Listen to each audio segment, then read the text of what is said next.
Olá!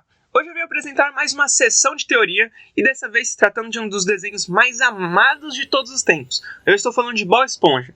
E se prepare porque eu pretendo mostrar um lado mais obscuro e profundo desse desenho animado.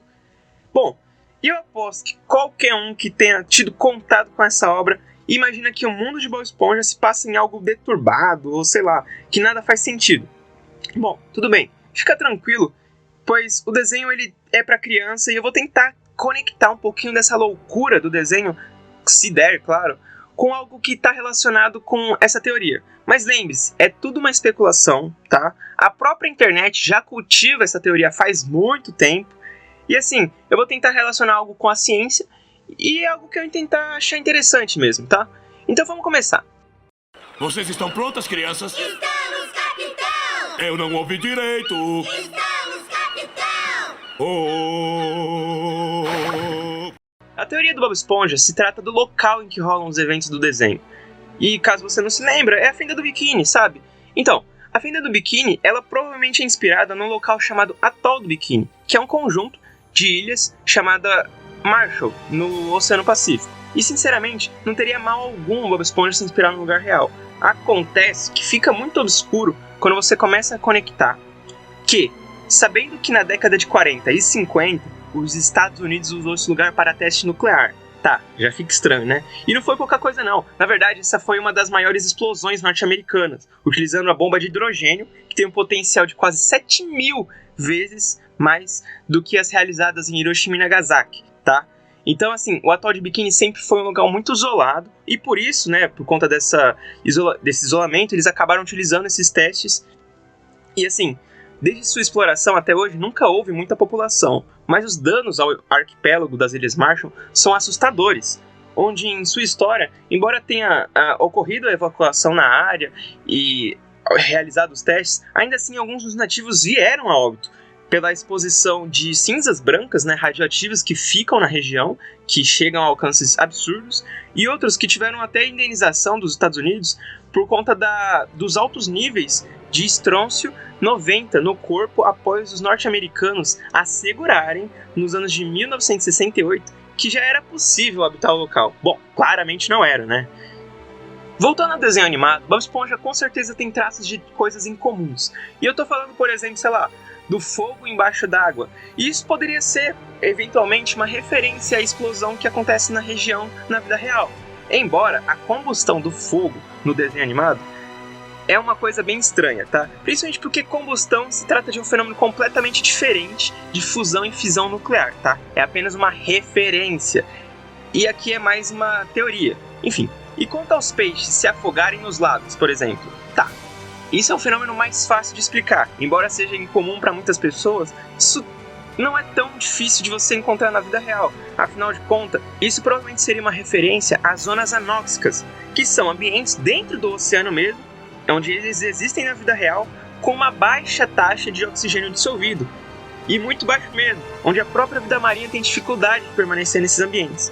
Então, assim, não seriam lagos dentro do oceano, e sim zonas que você não tem taxa de oxigênio dissolvido e que eles não podem acabar entrando. Então, eles teoricamente se afogariam, vai.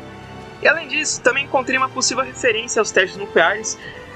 Seja isso uma referência, aquelas flores que ficam no desenho, nas nuvens, então, elas na verdade seriam manchas no céu, que se assemelham muito aos poluentes derramados no oceano. E tudo bem, não é a mesma coisa, mas novamente se trata de uma possível relação.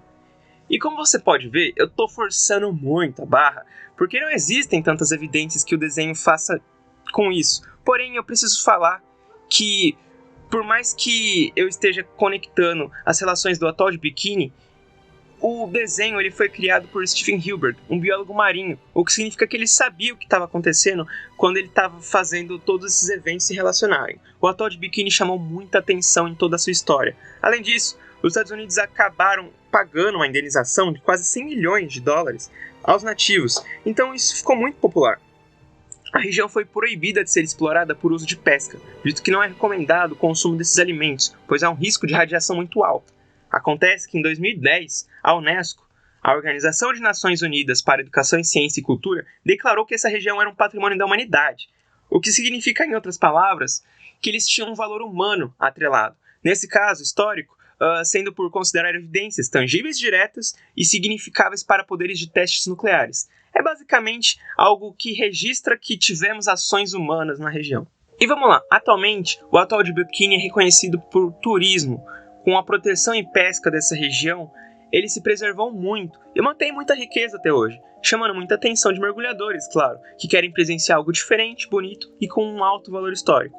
E sinceramente, pesquisando sobre o local atualmente, eu me surpreendi muito com essa narrativa, onde o incentivo certo de preservação pode fazer com que haja muita diferença. E entrando nesse tema, eu gostaria de chamar a atenção para as ilhas que são atacadas até pouco tempo atrás, com um discurso semelhante até, porém, que não possuem o mesmo nível de proteção que Bikini teve.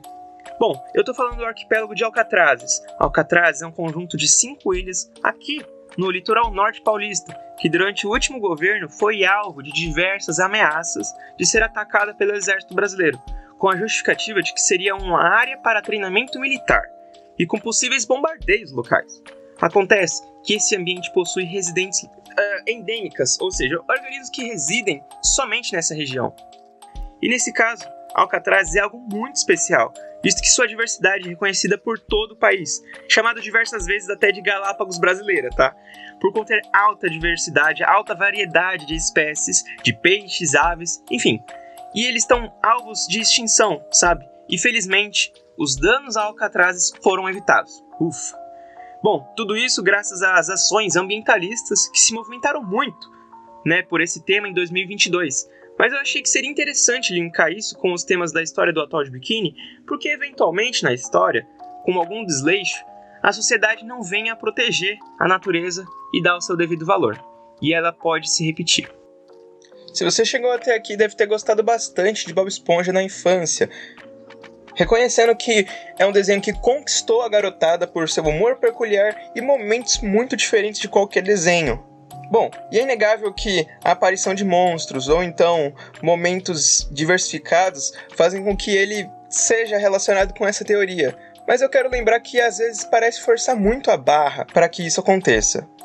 Bom, eu gostaria de agradecer a sua atenção, desejar um começo de ano incrível e se inscrever caso você tenha interesse em comunicação científica e gostaria de ver mais sobre esse conteúdo aqui no canal. Então até a próxima!